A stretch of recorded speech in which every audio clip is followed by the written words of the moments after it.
จิตคือออกฮะบ่จิตมาจะประมาณก่อนเนาะออกขึ้นหน่อยก็ได้อย่างเงี้ยมันฮักมันลุกแล้วเขาไม่ได้กินได้เราอย่าเพิ่งเข้าไปเชื่อเอาช่วงนี้ดูแต่ถึงว่าเคยชนมาป่ะเนาะเคยแหละเนาะเคยแล้วอย่างนี้เคยชนนะเนาะพอใช่ข้ามมันสีนั่นเนาะเคยชนอยู่เนาะตาครั้งนี้เพิ่นออกบ่เนี่ยตาดูวันนี้มันฮักด้วยความเชื่อมเลยวันนี้มันฮักเนาะรูปรถแต่เขาเคยมีรูปเลย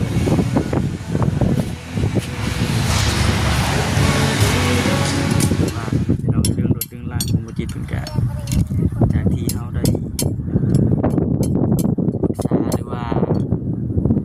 ร่วมกันกับผู้กรณีเด้อพี่น้องเนาะเพิ่นก็ว่ายอมรับผิดอย่างเรื่องรถนะยอมจ่ายยอมเสียจำนวนทั้งหมดก็คือ 28,000 พี่น้องครับถ้า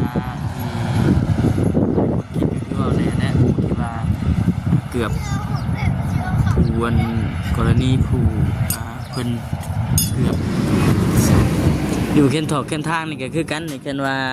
เฮาบ่เคยเห็นหน้าเห็นตาเพิ่นเคยมีอยู่ว่าคนมาเอิ้นถามนั่นน่ะนี่คนแปลกหน้าเคยมีบ่เคยมีเทื่อเห็นมีนี่สิกล้าอยู่บ่สิว่าสิเล่นปุ๊บมี2อย่างให้เลือกสิกล้าเข้าไปหาเพิ่นบ่หรือว่าเล่นปุ๊บดูไว้เล่นปุ๊บเลยเนาะเลื่อนเข้มทางได้พี่น้องเนาะเวลาก็เจ้ามาผ่านมาอยากถามเล็กน้อยระมัดระวังสิเอาขนมก็ต้องขนมให้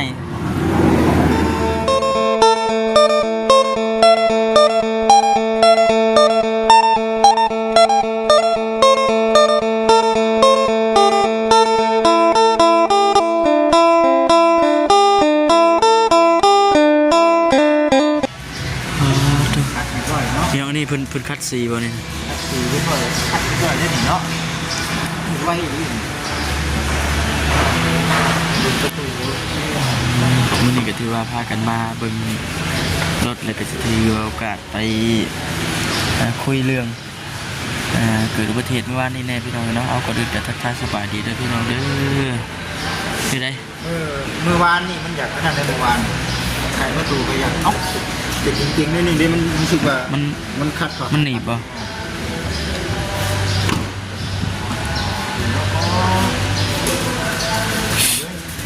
นี่ได้ทางนี้บ่เป็นทางนั้นโอ้ทุกโมเมนต์วันนี้นี่บ่ครับนี่เสียเดียวสร้างคนเคี้ยเองเนาะทำนี้เลยเนาะแล้วก็โป้เลยคนที่เลยล้างนี่แหละเนาะทอดเลยเนาะใครทันนี่ใครแต่ว่าโมเต็กนี่กันเนาะอันนี้เนี่ยพี่เชษได้เป็นชิ้นยิบบ่นี่เดี๋ยวเปลี่ยนใหม่นี่เพราะเพิ่นเปลี่ยน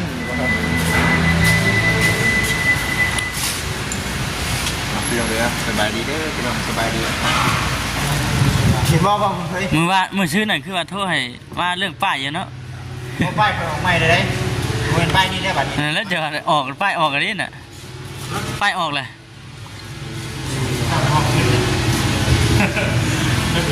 พอดีทั้งร้านเพิ่นโทรมาบอกว่าให้เอาป้ายใหม่นี่แหละตอนนี้เพิ่นทำป้ายใหม่พอดีป้ายออกอะไรน่ะออกเฮ้ยออกที่โรดเนาะออกที่โรดเดี๋ยว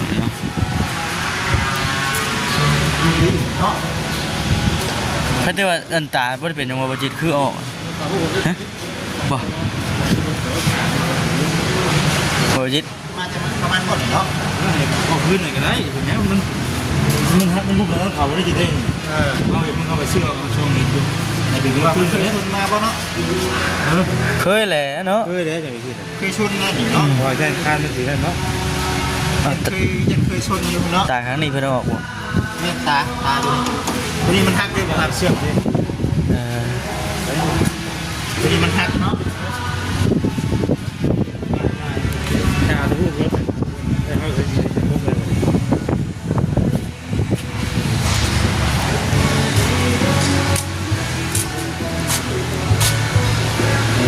เลยเนาะเพื่องน่ะเนาะเพื่องนึงนะว่าได้ก็ได้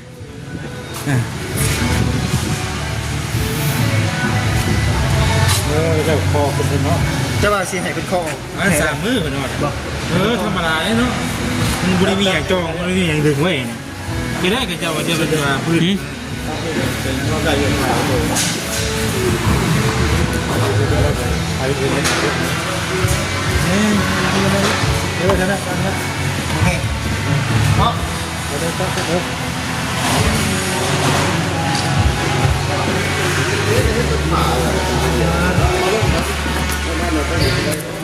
ไปประเทศนี้ แม่แต่งหมดเลย ไปป่ะ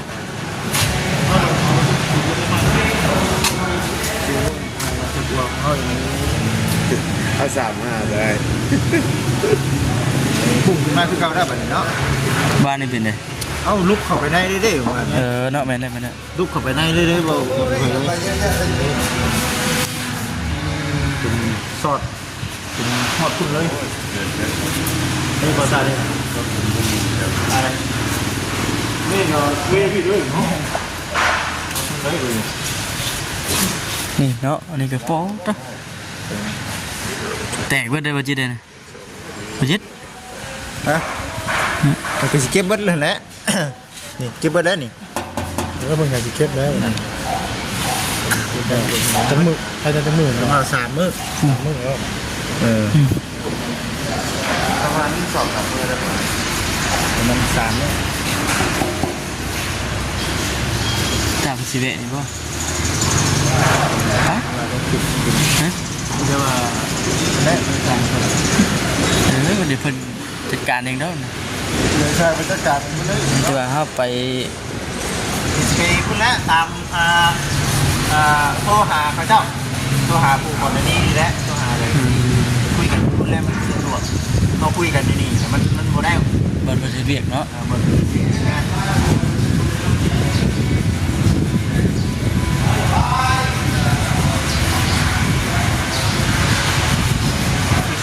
เนาะ เคยชวนแล้วนี่นะ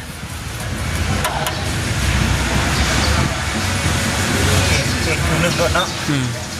ให้เพิ่นดึงออกให้เพิ่นดึงเอาให้ มือเด้อเนาะสบายดีเด้อทำอะไร สบายดีเด้อก ำลัง ตาข้างหนึงออกเลยเนาะ ด้วยนะมาคิดนั่นได้แต่คนหน้าคอยมากิน เนาะเคยตามมาก่อน แม่นเคยจะโดนได้ รถมือสองเนาะ แม่นเป็น มือสองข้าวหมูโบราณบันได หรือว่าแบบผู้กรณีด้วย ผู้คนนี้เนี่ยว่าซิโร่หาได้ไปยึดของเงินดูแล ไป ก็อยู่บ้านเนาะ แล้วเราอยู่บ้านเราก็ เนี่ยคันเขาชี้มาว่าพี่มันเหมือนคนเวลามันการเหยียบเนาะ ว่าไปบ้านเราแบบนี้เนาะเดี๋ยวมันนักกันเอาไปไม่ได้ก็เอาไปเรื่อยๆเด็กเนี่ยไม่ พัดออกบนที เรียนได้ เนาะ เดินไป ปัดออก ว่าไปบ้านตัวมาเนี่ยไปเอาใบไหม ไปออกแล้วบัดนี้ออกข้างออกในที่ไปกัน เพิ่นนี่ก็เพิ่นใช้กระจังเนี่ยเราไปเอาบ้านแล้วไปกินเดี๋ยวก็ได้เลยกระจังเราลงไปทั้งห้างเนี่ยทั้งห้างยิ่งใหญ่ก็ได้ ไม่หรอกไม่ได้ เริ่มลงมือแล้วเนาะ วาด3มื้อเพิ่นว่าซั่นผู้เบิ่งพี่น้อง ผมก็หาที่มาเห็นไปนี่เอ้าเห็นรถแต่ของไม่ชอบ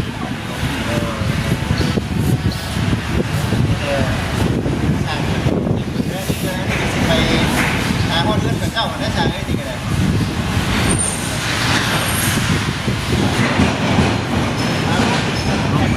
เนาะพี่น้องต่อกันกับคลิปที่ว่าทำพอคำไปห้านส่องแต่รถบ่จิตเพิ่นเนาะพี่น้องเนาะเนี่ยว่าจบจากกันมาแล้วก็พากันเดินทางมาพี่บัดนี้พี่น้องอยู่ที่บ้านน้องบุญทวีเพิ่นขึ้นมากับเบาตาเบาเวียดแน่มาซื้อมาพร้อมพี่น้องเนาะก็คือว่านั่นแหละพี่น้องเรื่องรถเรื่องล่างของบ่จิตเพิ่นก็จากที่เฮาได้ปรึกษาหรือว่าร่วมกันกับผู้กรณีเด้อพี่น้องเนาะเพิ่นก็ว่า ยอมรับผิดทุกอย่างเรื่องรถนะยอมจ่ายยอมเสียทั้งหมดก็คือ 28,000พี่น้องครับ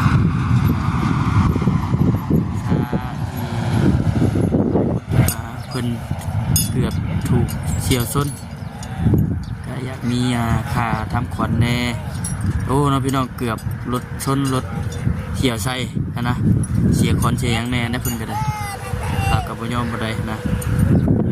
ท้ายคดีก็คืออยากให้กรณีลงกับเราอีกเรื่องรถเรื่องล่างของบ่จิตเพิ่นนี่เป็นเกี่ยวกับลูกโตแล้วล่ะพี่น้องเอ้ยเป็นทางเราสิยอมจ่ายแต่ว่าบ่เป็นแต่ว่าบ่ได้เป็นมื้อนี้นะพี่น้องเอ้ยเนาะเป็น2 มื้อหรือว่า3 มื้อนี่แหละพี่น้องเอ้ยเพิ่นว่าต้องไปหากู้เงินยืมเงินญาติพี่น้องเด้อหาเงินหาค้ำก่อนนะพี่น้องเอ้ยแต่เรื่องเคลียร์กันนี่ลงตัวเรียบร้อยแล้วล่ะอีกประมาณ2 มื้อ3 มื้อว่าก็คือสิได้ไปอีกพี่น้องเนาะรุ่นน้ำกันพี่น้องเนาะหากว่ายังหมดสมกับปากกับว่าก็คืออะไรพี่น้องต้องหอดเจ้าหน้าที่ต้องหอดมือเจ้าหน้าที่เพิ่นสิเป็นจังได๋ก็ได้เนาะให้ทางเจ้าหน้าที่เพิ่นทางกฎหมายเพิ่นให้ตัดสินใจนะพี่น้องเนาะไปจังไดก็เข้าไปติดตามเบิ่งน้ำกันพี่น้องเนาะลมเลยพี่น้องลมจบพัดวีอยู่ผู้ชันวันนี้ก็ได้เดินทางมาถือว่าถึงพอสมควรนะพี่น้องที่ว่าทางบ่อคำแล้วก็บ่อซื้อหน้าบ่ได้ขึ้นมาทางนี้ก็ได้ทางบ่จิตเพิ่นกลับไปแล้วพี่น้องเอ้ยกลับไปทางบ่แสนเพิ่นแน่ว่าซั่นวันนี้ก็เลยติดรถมานำบ่ตาเพิ่นแน่น้องอีหยังก็สบายดีคือรายงานเพิ่นต้องบอกบ่เด้อลืมเด้ฮะน้องสายฟ้าแลบมันบ่สายฟ้าแรปสายฟ้ามากเนาะชื่ออยู่ว่าชื่อบ้าอยู่บ่บ้ายังเฮ้ยมันชื่อฮะชื่อแต่คนแต่ว่าชื่อบ่ชื่อเจ้าไรมันแข่งกับไผมื้อน่ะจะบอกว่ามีไผเด้เอาเวียแล้วก็ชื่อนะจะชื่ออย่างนะนั่นแหละเนาะยังบ่ทันได้เบิดแต่ว่ามันแข่งนั่นคือว่าน้ำบุญทั้งที่งานได้อ้ายเพิ่นมาเนาะจะก้าวได้จ้ะบ่ตะว่านนี่ครับไอ้นี่จะมาบ่น้องน้องเสื้อผ้านี่ข่าวดีบ่ข่าวดียังดีอยู่ตลอดนะเนาะ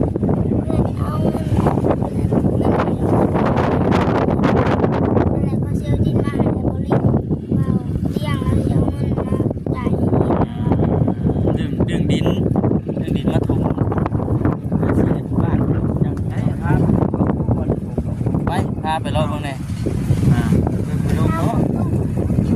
ก็พาไปไปนี่แหละพี่น้องเนาะช่วงบรรยากาศตอนบ่ายๆเนาะวันศุกร์หน้าเนาะหมดได้ปะจิปุ๊บหมดไหนน้องล่ะว่าพุ่นได้จิพุ่นทำมือเป็นยังอารมณ์อยู่พี่น้องเลยเนาะเนี่ยเขามานั่งอารมณ์กันอยู่เสาก่อนจะหน่อยเขาจังไปเบิ่งเนาะเราจะพาเนาะ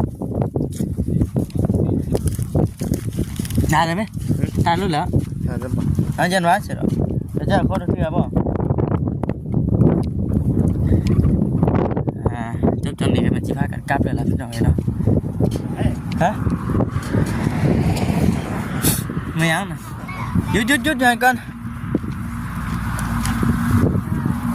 เจ้าออกมานอนนี่แล้วบ่นอนอยู่ประตูไม่ยังไปขูดแขนเสือป่ะ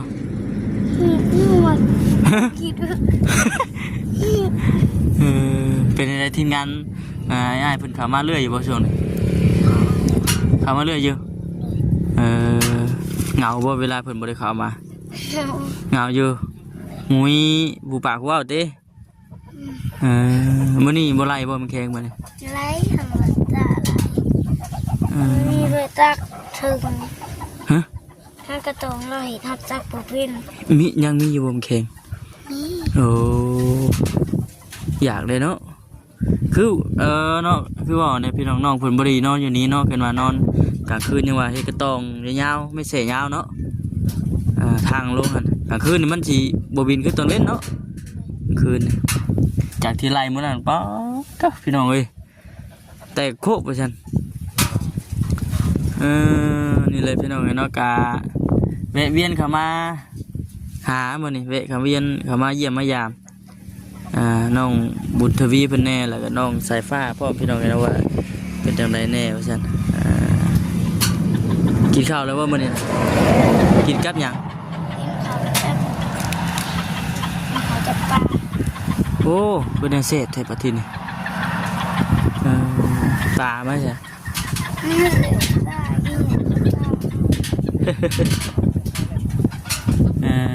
พี่น้องเนาะอีกข้าวกับปลาว่าซั่น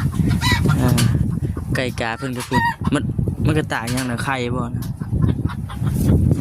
เดี๋ยวจังหน่อยจังพาทั้งพ่อแม่พี่น้อง FC เพิ่นไปไล่มาแข่งเนาะจังหน่อยก่อนมันยังแดดอยู่เด้นี่สิเป็นวินลมม่วนเฮ็ดได้จะขึ้นไปต่อยมันอยู่ต่ำๆนะ ฮะ มันอยู่ต่ำๆนะมันอยู่ต่ำยันมันเหี่ยวใส่ตานะทั้งระบ่าวเคยได้ไปว่าขึ้นไปต่อยมันแข้งเดี๋ยวมันถึงมันเหี่ยวใส่นะ มันบ่ย จนหมาดบ่ได้นี่นะพอตัวฉัน มันบ่เหนียวเกล็ดค่อยๆยังจับเอามือจับยังได้มัน ระวังเด้อขึ้นกกไม้กกตอก บ่ตายยังจับเอามือได้จับมันบ่มีจับได้เลยจับบ่ได้เป็นยังคือจับบ่ได้ อยู่ในตา ยื้อบ่ถึงติเอาเองเราก็ไม่ได้เราดีจับเอาไว้อยากเป็นหนีสิตาเนาะ ระวังเด้ขึ้นกกไม้กกตอกเด็กน้อยแต่ว่าระมัดระวังอยู่เข็นถอกเข็นทางนี่ก็คือกันนี่เข็นว่าเฮาบ่เคยเห็นหน้าเห็นตาเพิ่นเคยมีอยู่ว่าคนมาเอิ้นถามนั่นนี่คนแปลกหน้าเคยมีบ่เคยมีเทื่อเห็นมีนี่สิกล้าอยู่บ่สิว่าสิเล่นปุ๊บมี2อย่างให้เลือกสิกล้าเข้าไปหาเพิ่นบ่หรือว่าเล่นปุ๊บ ลูกว่าอีกแล่ เล่นปุ๊บเลยเนาะเพื่อนเข้มทางได้พี่น้องเนาะเวลาก็เจ้ามาผ่านมาอยากถามเล็กน้อยระมัดระวังสิเอาขนมก็ต้องขนมให้ระมัดระวัง เป็นได้ไดหนาวว่าบ่หนาวว่ามันมื้อนี้ได้มีไผได้มามื้อนี้นะ ๆ โอ้มื้อนี้ยังบ่ทันได้มีไผมาบ่ฮะ เสียวประตูอยู่บ้านมันโมละมาลีนะประตู โอ้เสียวประตูก็มาดินน้ำดินี่แหละพี่น้องเนาะออกมาแต่ละมื้อเด้อน้องออกมาเฮ็ดหยังก็มาอยู่เถียงมาเผาเฮ็ดติมาเผาเป็ดเผาไก่ใช่บ่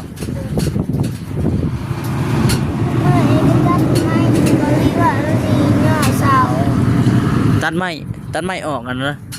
โบตัดไม้ตู้เอามาขับเสาไว้เสาโลกทับ เป็นเสามันลมทับเนาะตัดไม้ไม่ยอเสาเดี๋ยวจะหน่อยสิพาทั้งที่ไปรอคนบนที่ว่าเพิ่นสิตั้งเสานั่นแหละพี่น้องเนาะ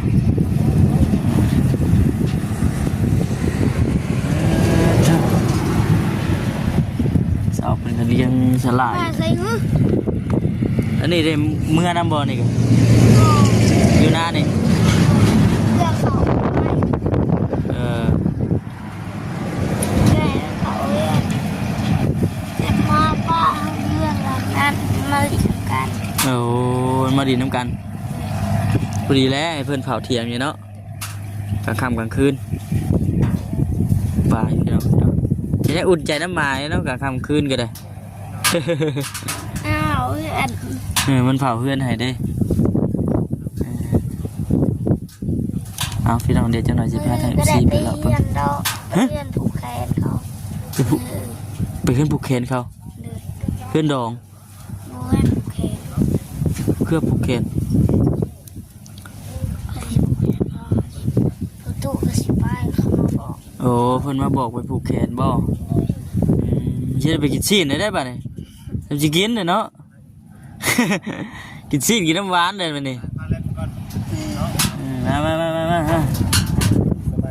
สบายดี มาดีเด้อ ลายทางลาย ลายเจ็บแขน ทางลายยังลายเก็บพญานาคบ่ ได้ อาบน้ำอยู่บ่น่ะหึอาบแล้วบ่บ่หนาวๆไว้นี่อาบแล้วบ่น้ำยังอยู่ ยังจะมื้อ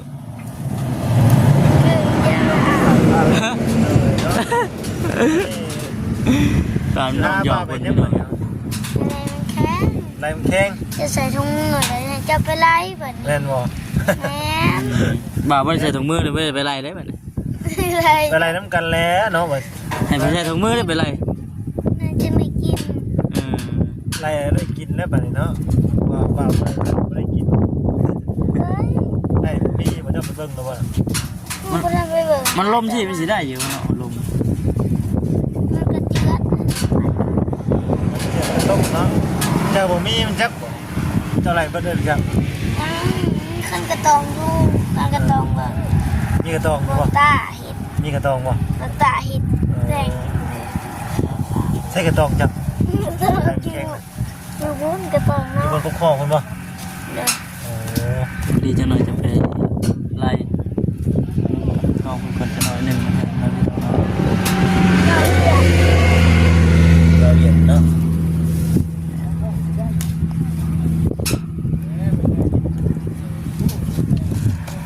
แม่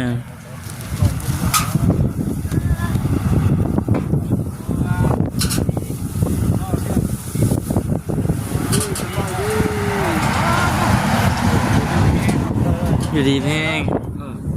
ต้องบุญทวี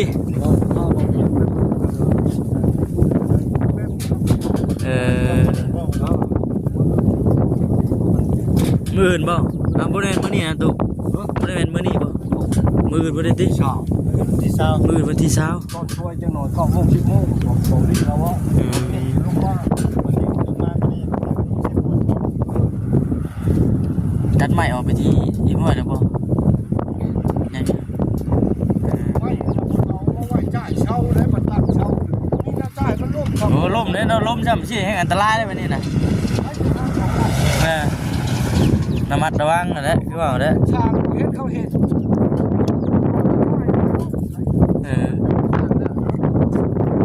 มีช้างมีหยังในประตู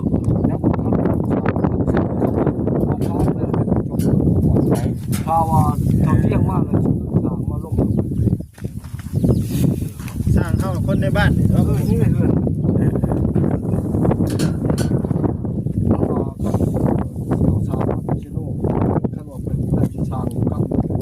ก็ได้เนาะ มันจะมาล้มเอง ว่าตกลงราคากันเท่าไหร่เดือน เรื่องของ นะ เพิ่นพอว่าบ่เป็น นั่นก็เรื่องของเพิ่นลงกันเองเนาะ พอจะกล้าเท่านั้นเท่านี้ตกลงกันเอง แม่นเพิ่นคุยเพิ่นไกลเกลี่ยกันเนาะอีกเนาะ ไก่เคียกันนี่ได้เนาะเอาเลยหลอกพันหน้าเขาพันหน้าเลยเป็นพวกตัวนี้ต้องได้มั่งกันนี่เนาะมั่งแล้วแม่นมาได้ก็มาแล้ว มาคือกันเดี๋ยวสิไล่มันแข็งบ่มาจะมาฮอดกับชวนไล่มันแข็งหน่อยเนาะ มีอยู่เลยเบาเบาได้ก็บอกวันนี้เจ้าคน มื้อนี้มีแผนในมาเลยตุมื้อนี้มีแผนในมาแล้ว ยังผมเป็นคนบ้านะไม่แต่ยีได้อันพวกค่ำนะจะเป็นชื่ออาหารมาให้ชื่อป้าสวายมากคุณพวกค่ำ นะ ชื่อนางคำปังนางคำปัง บ่จัก นักร้องนะได้ยินบ่นักร้องในยูทูบว่ามือในการร้องบ่บริพังเขาก็จะนักร้องจำมันพวกค่ำเนาะ นักร้องประจำเลยดิคนบอกมากครับของเบา ดิ หมดดอกสีดำชีวิตน้อง เป็นน้องในวัดดิมันเป็นนักร้องประจำดิ แม่น นี่ ชีวิตบอดนำไปพก เจ้าหน่อยจึงไปไล่เจ้าหน่อยจะไปไล่ให้มัน เปิดเรียกคน จังไปไล่ให้มันได้บ่นี่น่ะเฮ้ยบ่ เข้ามาไล่บ้างลองเบิ้งเนาะ มื้อนั้นเฮาไล่บ่ลบเท่านี้จ้ามื้อน่ะ มือนะไปตำตาเสามันอยู่ต่ำๆนี่ กลางคืนบ่มีคนกั้นน่ะบ่เนาะ นี่ต้องพาบ่าไล่ได้เด้อมื้อเด้อ มันบ่พอลาย ลายเขาก็มากะมัน คือว่าได้ยินน้องสายฟ้าแลบเพิ่นเฮามีกระตอกว่า จะจองไปในทุ่งย่างหรือบ่ตายเรื่องยัง คือเดี๋ยวนี้เนี่ยแม่นพากันเข้าไปนอนบ้านพวกคนเลยเดี๋ยวนี้ โอ้ยลายขึ้นเลย หลายคืนเลย มันสิเข้าเสียงหอดชอบแต่ขาบ่ดีพาเมื่อ โอ้เนาะเฮาก็บ่กล้าป้าไว้ได้เนาะ ถึงบ้านผู้เช่าเอง ใจเลยเนาะว่าช่วงนี้มันข่าวนั่นแห้งหลายเดี๋ยวนี้ เขาแบบมันขับบ่ได้ อยู่แถวนี้มันเขาซาใกล้เข้ามาแล้วบ่เคยมีอยู่ เฮ้ย2-3มื้อเลยเด้ไปข่าวว่าไงว่ามื้อน่ะว่าเอาอยู่บ้านได้ภาคที่โลกมาเลย วันนี้ต่อมาว่าเอาอยู่รัก35 อ้าว ใกล้ไป แห่งใกล้บ้านลูกเลยน่ะ ชาว่ากันว่าเอาอยู่หัวดำคำชัดแล้วอยู่ใช้บ้านหัวดำคำชัดทั้งรัก35พุ่นแล้วชาวางกันจะพิจะบอเลยว่าเอาอยู่ทั้งลิชิป ข่าวดื้อหรือข่าวแท้เนาะ ก็ย่นข่าวเห็นมาวางกันมือกันคิดน้องเขานี่อันนั้นโมเมไปชื่อโมเมจุนนะก็ชื่อมาบักนอกจำบักใช่ป่ะเขามาฉาบต้นช้ำหน้า ต้นช้ำเบิ้ลไผ่เขามาฉาบฉากแล้วมาไปชวนไปให้มันมือแรงมันมาจะใช้ของพ่อแม่จนหายมันมือแรงมันมาขังมันมาเลยไปให้กับหน้าชาแล้วคนเอาได้หน่อยเลย ชาแล้วเลยติ เช้านะพี่น้องเนาะ มันนั่นได้มันเชียงคนว่ามันตั้งกว่าคน โอ้เฮ็ดแบบว่าเฮ็ดให้คนใจหายใจคว่ำเนาะบ่ได้กันเนาะ พ่อแม่มาบ่เห็นลูกก็ให้แล้วหรอพี่ละพี่เอาไปเองแต่โทรศัพท์มันฉากแบบพอบังคับไปให้น้ำกูแน่ไปน้ำพอบ่ได้บอกแม่ บ่ได้บอกพ่อกับแม่ บอกเท่าในเฮือนก็บอกพ่อแม่อยู่หน้าไปลงแล้วเราไปลงแล้วนักนี่ว่าเพชรแต่โทรศัพท์ลูกกูนี่เขาไปแล้วเลยโทรใช่ให้กับเวรมาคำแล้วมันมามึงมาอยู่ใช่มาจากไหนมึงไปกับโอ้ยอย่างนี้กักแบบนี้เนาะ บางคนมากินดองมันบักลายเขาโว้ยเขาดิหน่อยโวยมั่วเลย เขาจุดชาเลยดิ ชาเลยเด้บัดมือแรงมันมาเลยเราไปหายเอามึงคือบอกไปเท้านี่เลย นั่นแหละวิทยาระมัดระวังเด้อน้องพุทธวีไปข้างในก็บอกประตูไม่ตู้ได้บัดนี้เด้อ ระวังเอา ตกมุกตกใจนะตู้เนาะ โอ้ยเดินเข้มทางเนาะ ไปข้างในก็บอกเลยแต่ว่าคือช่วงนี้คือว่าจะไปดูอะไรแต่ป้าไว้ร้านไว้อยู่นี่กับแรงมาพากันเมื่อเช้าละมาปวดได้เนาะโอ้ยมาฉันน้อง ได้ลาย ไม่ได้บอกคนอยู่รถพุ่นไปบนหน้าไปเห็นมันจะได้ชุบมันไรล่า มันแห้งล่าดิ โอ้ยบนหน้าเราเห็นกันเมื่อในเช้าชามตรงโอ้ตัวบนหน้า บ่ เราคนใหม่แล้วเอาต้องย่างแข็งไปเลย ทำไรแล้วเนี่ยได้14โต มันจะปวดแล้วเนาะ กูหันบ่ได้ก็ไหลมันวิ่งล่า กำไรไปเห็นกระตอกใหม่ โอเคเดี๋ยววันน่ะลูกกันน้องเด้อจะกินก่อนหลายทีสบายดีเด้อตู้เด้อถึงไปพี่น้องเอ้ยจังได๋จบคลิปลาพี่แล้วน้องไปก่อนอย่าดีแม่สบาย